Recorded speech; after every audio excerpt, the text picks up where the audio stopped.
దేశవ్యాప్తంగా మెడికల్ షాపుల బంద్ కొనసాగుతోంది. ఆన్లైన్ మందుల విక్రయాలకు వ్యతిరేకంగా ఫార్మసీ యాజమాన్యాలు ఆందోళనకు దిగారు. అంబర్పేట ఏరియాలో మెడికల్ షాప్ యాజమాన్యులు బైక్ ర్యాలీ నిర్వహించారు. ఆన్లైన్ ఫార్మసీల వల్ల చిన్న మెడికల్ షాపులు మూతపడే పరిస్థితి వస్తోందంటూ ఆవేదన వ్యక్తం చేస్తున్నారు. నకిలీ మందులు, నియంత్రణ లేని విక్రయాలపై మండిపడుతున్నారు. ఆన్లైన్ మెడిసిన్ సేల్స్ పై కేంద్ర, రాష్ట్ర ప్రభుత్వాలు కఠిన నిబంధనలు తీసుకురావాలని డిమాండ్ చేస్తున్నారు.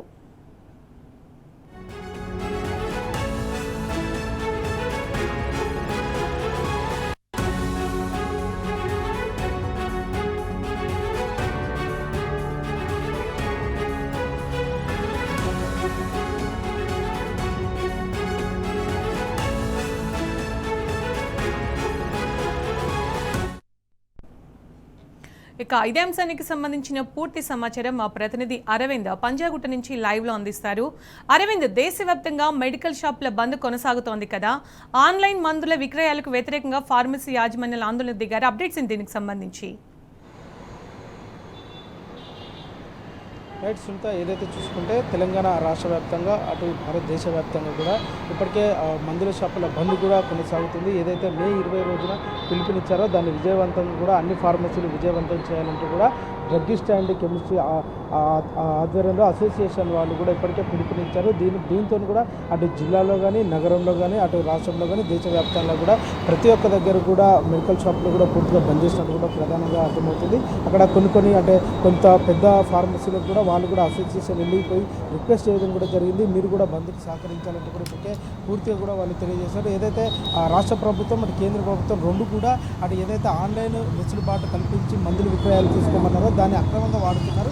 దానివల్ల కూడా ఎక్కువ డ్రగ్స్ తీసుకునే అవకాశం లేదు. నియంత్రణ లేకుండా కూడా ఎక్కువ డ్రగ్స్ కూడా మోతాదులో తీసుకోవడం వల్ల ప్రజల ఆరోగ్యం కూడా దెబ్బతినే అవకాశాలు ఉన్నాయంటూ కూడా వీళ్ళు తెలుపుతూ దానికి వాళ్ళ బంద్ కూడా ప్రకటించారు. అటు ఏదైతే అంబర్పేటలో కూడా ఉదయం సమయంలో కూడా అక్కడ ఏదైతే కొన్ని ఫార్మసీలు తెరిచినాయో వాళ్ళని కూడా రిక్వెస్ట్ చేసి క్లోజ్ చేయడం కూడా జరిగింది. దాని తర్వాత కూడా వాళ్ళు శాంతియుతంగా బైక్ ర్యాలీ కూడా నిరసన చేశారు.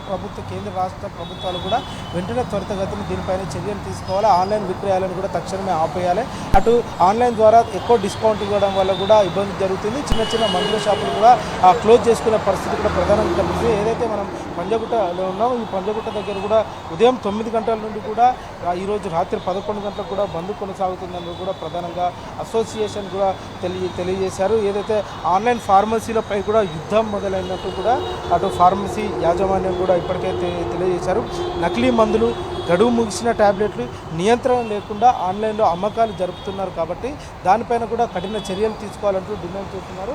మరొక విధంగా చూసుకుంటే మాత్రం అటు ఏదైతే అంటే కొన్ని ఫార్మసీల్లో దాదాపుగా ఎక్స్పైరీకి 3 నెలల ముందే ఆ మెడిసిన్ని తీసేస్తారు. కానీ ఆన్లైన్లో కూడా నెల రోజులు కానీ 20 రోజులు కానీ ఎక్స్పైరీ డేట్ అవుతుంది అన్నాక కూడా వాళ్ళు తీయలేని పరిస్థితి కూడా అట్లాంటి మందులు కూడా ఎక్కువ విక్రయం చేస్తున్నారు. దానివల్ల కూడా ప్రజల ఆరోగ్యం పైన దెబ్బతినే అవకాశాలు ఉంటాయని కూడా వాళ్ళు ఆవేదన వ్యక్తం చేస్తున్నారు. అటు కోవిడ్ సమయంలో కూడా వెసులుబాటు కల్పించడంతో దాన్ని అడ్డం పెట్టుకొని భారీగా అక్రమాలు జరుగుతున్నాయి. దాంట్లో కూడా ఎక్కువ డ్రగ్స్ తీసుకునే అవకాశాలు ఉన్నాయి.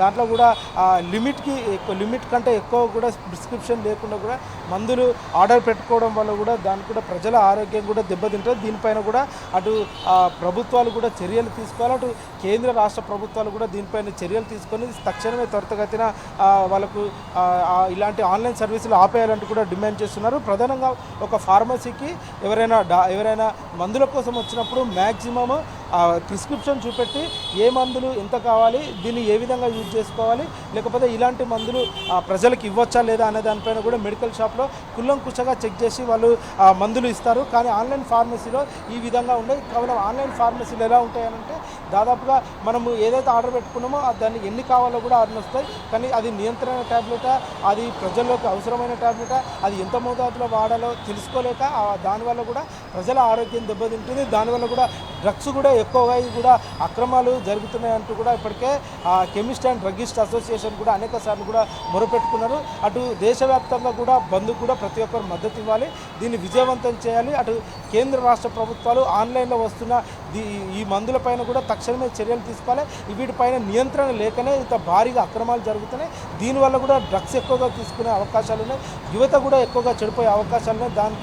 అందులో కూడా ఎక్కువ సిరంజులు కానీ మత్తు పదార్థాలు కానీ మత్తుకు సంబంధించిన డ్రగ్స్ కానీ ఇలాంటి ఎక్కువ విక్రయాలు చేస్తున్నారు. దీనివల్ల కూడా ప్రజల ఆరోగ్యం కూడా ఖరాబ్ అవుతుంది. ప్రజల ఆరోగ్యం కూడా ఇబ్బంది పడే అవకాశాలు ఉంటాయని కూడా ఇప్పటికే తెలియజేశారు. మరో విధంగా చూసుకుంటే అటు రాష్ట్ర వ్యాప్తంగా కూడా ఇప్పటికే పలు జిల్లాలో కానీ అటు నగరంలో కానీ ఇక్కడ కూడా బంద్ ప్రకటించారు. అక్కడ కూడా విజయవంతంగా బంద్ కొనసాగిస్తున్నారు. కొన్ని జిల్లాలో మాత్రం బైక్ ర్యాలీ కూడా చేస్తున్నారు.